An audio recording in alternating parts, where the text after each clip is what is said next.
Should you buy The Last of Us Part 2 in 2021? The Last of Us Part 2 is the sequel to the critically acclaimed game The Last of Us and was my favourite game of all time, but this isn't a review of the original Last of Us. And as much as I could talk about that game for years, I have to tackle Part 2. You really gonna go through with this? I won't lie, this is probably my most difficult review I've made since the start of the channel. I've never played a game that I needed to play multiple times to figure out how I truly feel about it. This is a game you will rarely see. A sequel so ready to drop everything its original was about and attempt something just incredibly insane and never seen in the industry before. So is The Last of Us Part 2 worth buying in 2021? We will be talking narrative and gameplay. Thank you all for the support. I have set up a Discord for us all to chat if you want to, especially about the games you love and hate. Remember to leave your thoughts down below and to subscribe if you want more content like this. The Last of Us Part 2 is everything the first game wasn't in terms of storytelling. Naughty Dog decided to go down a much more gritty and darker direction, throwing everything off the bridge and starting over. The themes present in the first game are gone and are replaced with things like hate, anger, revenge, and most importantly, solitude. This is not the first Last of Us. While playing through this story, you will feel alone, filled with hate, and question everything about the characters you care for. The question is, was what I just said done well and worthy of Game of the Year, therefore worthy of your hard-earned cash? Well, that all depends on your perspective. This is easily the most controversial game I've ever seen, and while a lot of the criticisms it receives are fair and just, many are because many players feel like this game was disrespectful or pushing agendas, and that is a fair perspective, but I do have to disagree. Obviously something happens in the game that I won't spoil, but it rubbed me the wrong way too, and that was because of execution, and that's where a lot of the political stuff comes in, but I'm not even going to bother with that, because that's not what this story is about for me personally. The story is contrived and illogical a lot of the time, and while the first Last of Us being about perspective, especially with that ending, it's ironic the sequel lacks it so heavily. Now yes, you do play two sides of the same story, but they are wholly disconnected from each other apart from that one event, and it's incredibly dragged out. If I could only mention one issue, it would be pacing. The pacing in The Last of Us 2 is just awful. This is a 25-hour game, double the length of the first, while having no excuse to be. I'm not sure why Naughty Dog lost that tight structure of the first game, and it certainly comes at the detriment of the sequel. There is flashbacks within flashbacks, many of them being unnecessary and are mainly there to try and force you to like the new character they added called Abby, but for me it just didn't work at all. Now there are some absolutely terrific things in this narrative. The presentation of the story, while messy and jumbled, is just downright mesmerizing. Easily the most realistic game I've ever played, from its visuals to its atmosphere and sound design. And while that is great, it does make the world quite boring to look at after a while. Acting here is absolutely industry standard, beating God of War for me, which says a lot. So I wish these performers had a better script to work with, as their talent is just wasted on scenes that could have been fantastic. So the biggest issue with the narrative for me is its script. Characters make incredibly dumb decisions to push the plot forward, and new characters are quickly introduced and then removed from the story. Hell, I think there is one returning character from the first game that gets a decent amount of screen time,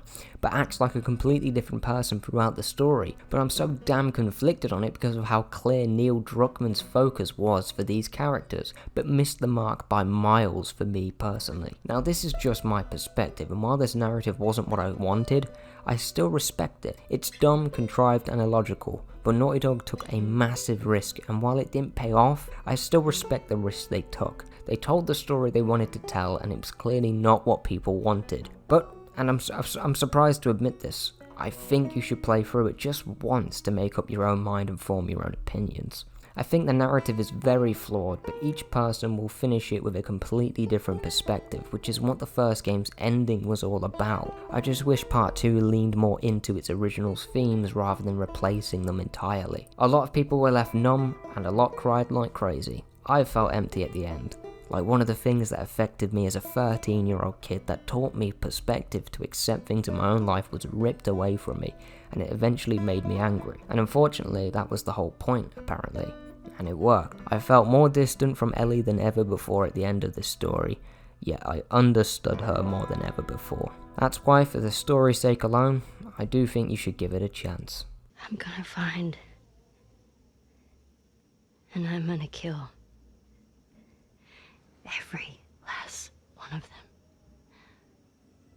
Yeah, the gameplay here is exactly what she said. The Last of Us Part 2 is very, very similar to the first Last of Us, and I have to admit there really isn't a lot of innovation for a 7-year gap. You spend the entire runtime looting, shooting and stealthing throughout with more advanced AI with some new additions like proning and a new crafting system.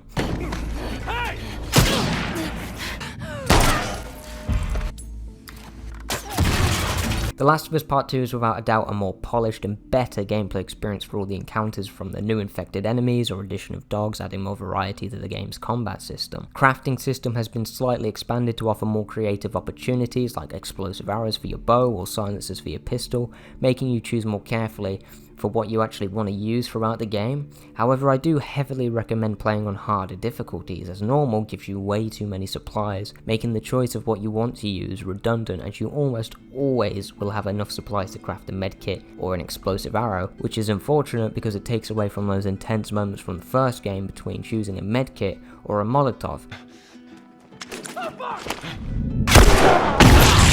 Hoping there won't be another bloat around the corner or a pack of angry hunters waiting for their next human meal. The gunplay here is improved as well, offering a more immersive experience with weapons now all feeling very different because of their size or weight, making them more difficult to control or being useless in stealth, etc. Stealth sections are also more intense though. Even with all the items at your disposal, there are more enemies than ever before, with a lot more variety, causing you to adapt your playstyle to get past them, either with stealth or to go balls to the wall with your explosives and rifle. Choice is definitely here, while in the first game each section pushed you to specific playstyles like the bloaters, etc. The AI is probably the best innovation in terms of gameplay, as they are much smarter than the previous game. They check most corners and track your every move with dogs. It's actually pretty difficult to take them out with stealth due to the way the levels are designed. Enemies cover each other constantly, and when you do get caught, they will not stop chasing you, making it incredibly intense and often forcing you to make a split-second decision that will dictate the rest of the encounter and how you play.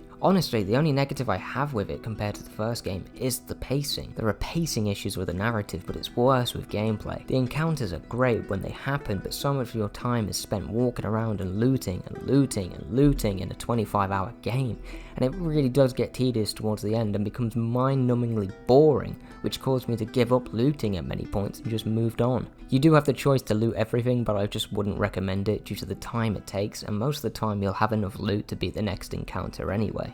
Other than that, I think the gameplay is just the first game, but far better due to technical enhancements of PS4 and the small innovations the developers made. The formula is getting stale now though, so Naughty Dog really need to innovate heavily if there is a Last of Us Part 3. Overall, The Last of Us Part 2 is a controversial game requiring you to forget all of the themes of the first game and accepting that this is an entirely new beast, which is rare from sequels. I respect it, but that doesn't mean you will. I'd recommend to have a think and decide for yourself if the game is worth your time, but in my opinion, The Last of Us Part 2 is worth buying in 2021. Thank you for watching.